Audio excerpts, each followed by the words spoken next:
गांधी जी की मृत्यु के लगभग 50 वर्ष बाद देश में एक बार फिर से विदेशी और स्वदेशी कंपनी के खिलाफ जंग शुरू हो गया। और इस बार जंग शुरू करने वाले कोई और नहीं बल्कि अलीगढ़ उत्तर प्रदेश के रहने वाले राजीव दीक्षित जी थे। राजीव दीक्षित जी का जन्म उत्तर प्रदेश के अलीगढ़ में 30 नवंबर 1967 को हुआ था। वो आईआईटी टॉपर थे और अगर चाहते तो विदेश जाकर किसी मल्टीनेशनल कंपनी के साथ काम कर करोड़ों रुपए की सैलरी कमा सकते थे और ऐसो आराम की जीवन व्यतीत कर सकते थे। लेकिन उन्होंने देश में रहकर देश की सेवा करने का ठाना और एक बार पुनः गांधी जी की तरह ही वो गांव और ग्राम की बात करने लगे। वो ग्रामीण अर्थव्यवस्था की बात करने लगे, गरीब मजदूर, किसान और नौजवान की बात करने लगे। वो बोलते थे कि गांव का विकास तभी संभव है जब गांव का अपना अर्थव्यवस्था हो, हर घर में लघु और कुटीर उद्योग लगे, युवकों को अपना काम मिले। युवक, गरीब मजदूर, किसान और नौजवान किसी मल्टीनेशनल कंपनी में, किसी विदेशी कंपनी में जाकर गुलामी नहीं करे बल्कि अपने आसपास रहकर, अपने गांव में रहकर, अपने घर में रहकर स्वयं का रोजगार करे। और यही देश की जो आज़ादी बचाने का जो आंदोलन था, यही राजीव दीक्षित जी का आंदोलन था। और इस आंदोलन को सफल बनाने के लिए राजीव दीक्षित जी ने बाबा रामदेव के साथ मिलकर भारत स्वाभिमान ट्रस्ट का निर्माण किया, जिसके वो नेशनल सेक्रेटरी भी थे। और स्वामी रामदेव जी के साथ मिलकर वो भारत के स्वाभिमान के लिए लड़ने लगे, विदेशी कंपनी के खिलाफ लड़ने लगे। लगभग 5 वर्षों तक राजीव दीक्षित जी ने बाबा रामदेव के साथ मिलकर भारत स्वाभिमान ट्रस्ट के लिए काम किया। भारत स्वाभिमान ट्रस्ट के अंतर्गत राजीव दीक्षित जी देसी खान पान, देसी संस्कृति और देसी चिकित्सा व्यवस्था का प्रचार प्रसार कर रहे थे। वो आयुर्वेद का प्रचार प्रसार कर रहे थे और साथ ही साथ विदेशी चिकित्सा व्यवस्था, एलोपैथी का वो बहिष्कार कर रहे थे। विदेशी और मल्टीनेशनल कंपनी के जहरीली वस्तुओं का बहिष्कार कर रहे थे, उनके खिलाफ आंदोलन कर रहे थे। भारत के स्वाभिमान के लिए राजीव दीक्षित जी लड़ रहे थे। और इसी बीच अचानक एक दिन हार्ट अटैक से राजीव दीक्षित जी की मृत्यु हो जाती है। ऐसा खबर देशवासियों को पता चला।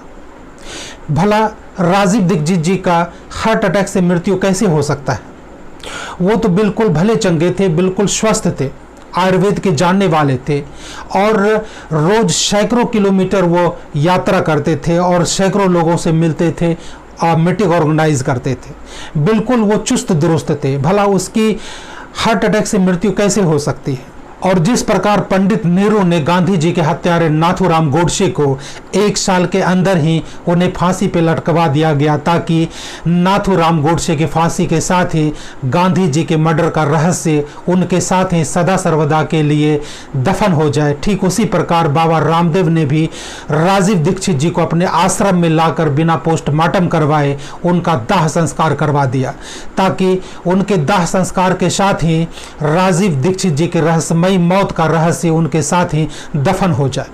बाद में बाबा रामदेव पर भी कई सवाल उठे।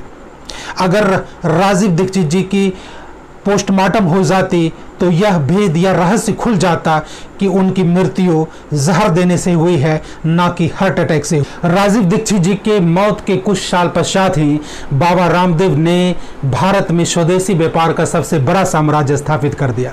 और कभी योग भगाए रोग का नारा देने वाले बाबा रामदेव अब रोगी का इलाज योग से नहीं बल्कि आयुर्वेदिक दवाई से करने लगे। कभी भारत स्वाभिमान ट्रस्ट के अंतर्गत मल्टीनेशनल कंपनी के पेप्सी, कोला, बर्गर और नूडल्स का विरोध करने वाले बाबा रामदेव अब अपने स्वदेशी व्यापार के माध्यम से खुद आटा नूडल्स, चॉकलेट्स और बिस्किट्स जैसे जंक फूड का सबसे बड़ा व्यापार शुरू कर दिया। चूंकि राजीव दीक्षित जी अगर जीवित रहते तो बाबा रामदेव का स्वदेशी व्यापार का यह साम्राज्य कभी स्थापित नहीं हो पाता, क्योंकि राजीव दीक्षित जी विदेशी और स्वदेशी व्यापार का विरोध कर रहे थे। वो देसी व्यापार के पक्ष में थे, वो भारत का जो परंपरागत व्यापार है उसके पक्ष में थे। राजीव दीक्षित चाहते थे कि हर गांव में, हर गली मोहल्ले में, घर घर में लघु और कुटीर उद्योग लगे, किसान, मजदूर, नौजवान को काम मिले और शायद इसी के तहत जो गरीबी, भुखमरी और बेरोजगारी की समस्या है उससे लोगों को निजात मिल जाए। लेकिन स्वदेशी गैंग को यह आइडिया अच्छा नहीं लगा और स्वदेशी गैंग वालों ने राजीव दीक्षित जी का हत्या कर दिया और बाद में इसे हार्ट अटैक का नाम दे दिया गया। राजीव दीक्षित जी का हत्या का आरोप बाबा रामदेव पे भी लगने लगा, लेकिन बाद में बाबा रामदेव सरकार के साथ मिलकर अपनी सुरक्षा के लिए Z+ सिक्योरिटी हासिल कर लिया और राजीव दीक्षित जी की पोस्टमार्टम क्यों नहीं कराई गई, इस पे होने वाले CBI जांच को भी सरकार के साथ मिलकर बाबा रामदेव ने टाल दिया और इस तरह से राजीव दीक्षित जी की रहस्यमयी मौत का पर्दा जो रहस्य था वो सदा सर्वदा के लिए दब कर रह गया।